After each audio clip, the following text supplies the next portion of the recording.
नमस्कार दर्शक बंधु, आज आम आलोचना करवा वैज्ञानिक पद्धति मुग चाष विषय में।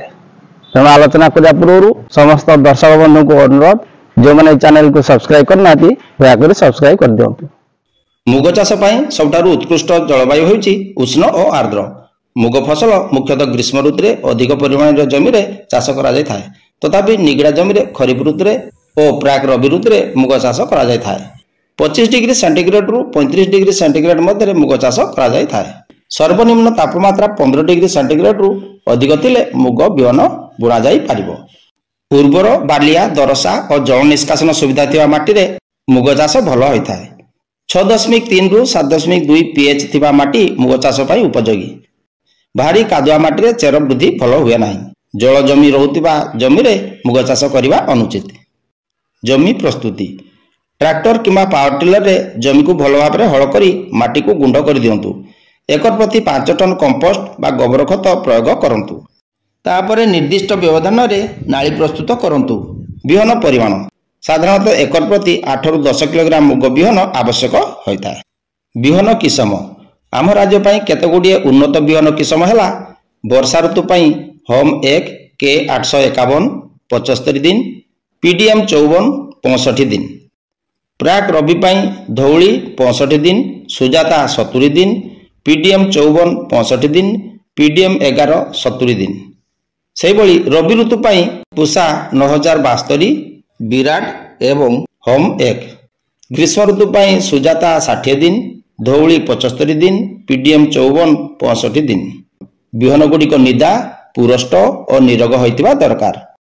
बुणिबा समय वर्षा ऋतु रे जून मास 30 तारिख रु जुलाई मास 15 तारिख मध्य। प्राक रबी ऋतु रे सेप्टेम्बर अक्टोबर 1 तारिख ठारू अक्टोबर 16 तारिख मध्य। रबी ऋतु रे नवेम्बर जानुआरी और ग्रीष्म ऋतु रे फेब्रुआरी मार्च। बिहन विशोधन और उपचार मुग बिहन बुणिबार 7 दिन पूर्व बिहन विशोधन करा जाए। प्रति किलोग्राम बिहन रे 2 ग्राम हिसाब रे कार्बनडाइजिम किंबा 2.5 ग्राम हिसाब रे थीराम बा विटावाक्स पावर गलाई बिहन विशोधन करंतु। तापरे 1 एकर पई आवश्यक होइतिबा बिहन रे 200 ग्राम राइजोबियम कल्चर मिसाई बिहन उपचार करा जाए। जलसेचन वर्षा और प्राक रबी ऋतु रे मुग फसल जलसेचन आवश्यक करि न थाए। खरा दिने 4 थर जलसेचन करिवा दरकार। माटीर बतर नथिले प्रथमे जलसेचन करी माटीर पाग हेले जमी हल करा जाए और तापरे मुग बिहन बुणा जाए। परे 15 रु 20 दिन व्यवधान रे आउ 3 थर जलसेचन करा जाए। फूल धरिबा और छुई धरिबा समय रे मुग फसल रे निहाती जलसेचन व्यवस्था करिवा दरकार। जलसेचन सुविधा नथिले और मुग फसल रे जलाभाव परिस्थिति सृष्टि हेले पोटासियम क्लोराइड 0.5% पत्र सिंचन करा जाई पारिबो। खत और सार शेष अड़ हल बेले एकर प्रति 5 टन सड़ा गोबर खत माटी रे मिसाई दिया जाए।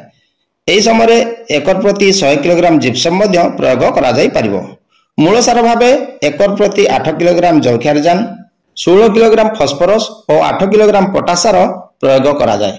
माटी रे बोरन रो अभाव थिले मूल सार सहित एकर प्रति 4 किलोग्राम बोराक्स प्रयोग करंतु। एथिपाई 40 किलोग्राम डीएपी सहित 12 किलोग्राम एमओपी आवश्यक होइताए। अंत चाष मुग गछ उठिबार 3 सप्ताह हेले कड़ा खोसा करी घास बाछि दियंतु। प्रथम घास बाछिबार 3 सप्ताह परे आउ थरे घास बाछि देले मुग फसल रु अधिक अमल मिलथाए। फसल सुरक्षा साधारणतः मुग चाष रे विशेष पोक रोग लागे नाही। तथापि केतेक पोक एवं रोग विषय आम आलोचना करिवा। जौ पोक मुग फसल रे जौ पोक आक्रमण देखा देले 15 लिटर पानी रे 3 रु 5 ग्राम हिसाब रे थायामेथोजाम किंबा एसिटामिप्रिड सिंचन करा जाए। धोला माछी मुग फसल धोला माछी द्वारा अधिकांश समय आक्रांत हुए। धोला माछी पोक मध्य साहेबी रोगर बाहक रूपे कार्य करता है। एही धोला माछी दमन पई प्रति किलोग्राम बिहन रे 7 ग्राम हिसाब रे इमिडाक्लोप्रिड 70% WS को मिसाई बिहन विशोधन कले धोला माछी प्राय देखा जाती नहीं। यह सत्ते धोला माछी देखा देले प्रति 15 लिटर पानी रे 5 ग्राम हिसाब रे थायोमेथोजाम 25% WG किंबा एसिटामिप्रिड 20 SP सिंचन करा जाए। पत्रडिया पोकर दमन पई प्रति 15 लिटर पानी रे 3 रु 5 ग्राम हिसाब रे ଥାୟୋମେଥୋଜାମ୍ କିମ୍ବା ଏସିଟାମିପ୍ରିଡ୍ ସିଞ୍ଚନ କରନ୍ତୁ। ଛୁଇଁ ବିନ୍ଧା ପୋକ। ମୁଗ ଫସଲ ଏହି ପୋକ ଦ୍ୱାରା ଅଧିକାଂଶ ସମୟରେ ଆକ୍ରାନ୍ତ ହୋଇଥାଏ। ଏହି ପୋକର ଶୁକର ଲମ୍ବ 3 ସେଣ୍ଟିମିଟର ହୋଇଥାଏ। ଏହି ପୋକକୁ ଦମନ ପାଇଁ କ୍ଲୋରୋପାଇରିଫସ୍ କିମ୍ବା ଟ୍ରାଇଜୋଫସ୍ ସହିତ ଡେଲ୍ଟାମେଥ୍ରିନ୍ ପ୍ରତି ଲିଟର ପାଣିରେ 2 ମିଲିଲିଟର ହିସାବରେ ସିଞ୍ଚନ କରାଯାଇପାରିବ। ମୁଗ ଫସଲରେ ରୋଗ। ପାଉଁଶିଆ ରୋଗ। ଏହି ରୋଗ ଲାଗିଲେ ମୁଗ ଫସଲରେ ପତ୍ର ଓ କାଣ୍ଡ ପାଉଁଶିଆ ଦେଖାଯାଏ।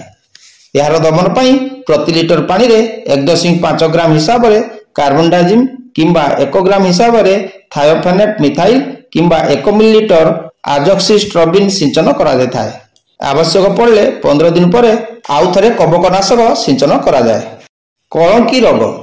କଳଙ୍କି ରୋଗ ଉଭୟ ମୁଗ ଓ ବିରି ଫସଲକୁ ଆକ୍ରମଣ କରିଥାଏ। ପତ୍ର ଉପରେ ବୃତ୍ତାକାରରେ ନାଲି ଦାଗ ବା ବାଦାମୀ ମିଶା ଦାଗ ଦେଖାଯାଏ। ଏହାର ଦମନ ପାଇଁ ପ୍ରତି ଲିଟର ପାଣିରେ 4 ଗ୍ରାମ ହିସାବରେ ସଲଫର ସେଚିତ ଗୁଣ୍ଡ କିମ୍ବା ମାଙ୍କୋଜେବ୍ ସିଞ୍ଚନ କରାଯାଏ। ସାହେବୀ ରୋଗ। ମୁଗ ଓ ବିରି ଫସଲରେ ସାହେବୀ ରୋଗ ଏକ ମୁଖ୍ୟ ରୋଗ ଭାବେ ବିବେଚିତ ହୋଇଥାଏ। ପ୍ରଥମରେ ଅଗପତ୍ର ଗୁଡ଼ିକ ହଳଦିଆ ଦେଖାଯାଏ। ପରବର୍ତ୍ତୀ ସମୟରେ ଅନ୍ୟ ପତ୍ରରେ ମଧ୍ୟ ଏହି ଲକ୍ଷଣ ଦେଖାଯାଏ। ସମ୍ପୂର୍ଣ୍ଣ ପତ୍ର ଗୁଡ଼ିକ ହଳଦିଆ ଦେଖାଯାଏ। ଆକ୍ରାନ୍ତ ଗଛ ରୁଗୁଡିଆ ଦେଖାଯାଏ। ଗଛରେ ଅଳ୍ପ ସଂଖ୍ୟକ ଫୁଲ ଓ ଛୁଇଁ ଆସିଥାଏ। ଛୁଇଁ ମଧ୍ୟ ହଳଦିଆ ଦେଖାଯାଏ। ଧଳାମାଛି ଏହି ସାହେବୀ ରୋଗର ବାହକ। ଧଳାମାଛିକୁ ଦମନ କଲେ ଏହି ରୋଗ ହୋଇନଥାଏ। ଅମଳ। ମୁଗ ଛୁଇଁ 80% ପାକଳ ହୋଇଯାଇଥିଲେ ଅମଳ କରି ନିଅନ୍ତୁ। ବିଳମ୍ବ କଲେ ଛୁଇଁ ଫାଟି ମଞ୍ଜି ବାହାରିଯାଏ। ଅମଳ ପରେ ମଞ୍ଜିକୁ ଖରାରେ ଶୁଖାଇ ଦିଅନ୍ତୁ। 1 ଏକର ଜମିରୁ 4 କୁଇଣ୍ଟାଲ ପର୍ଯ୍ୟନ୍ତ ଅମଳ ହୋଇଥାଏ। ବୈଜ୍ଞାନିକ ପଦ୍ଧତିରେ ଚାଷ କଲେ ଅମଳ ଆହୁରି ଅଧିକ ହୋଇଥାଏ। ଆଜି ଆମେ ଆଲୋଚନା କଲେ ବୈଜ୍ଞାନିକ ପଦ୍ଧତିରେ ମୁଗ ଚାଷ ବିଷୟରେ। ପୁଣି ଦେଖା ହେବ ଆଉ ଏକ ଭିଡ଼ିଓରେ। ନମସ୍କାର, ଧନ୍ୟବାଦ।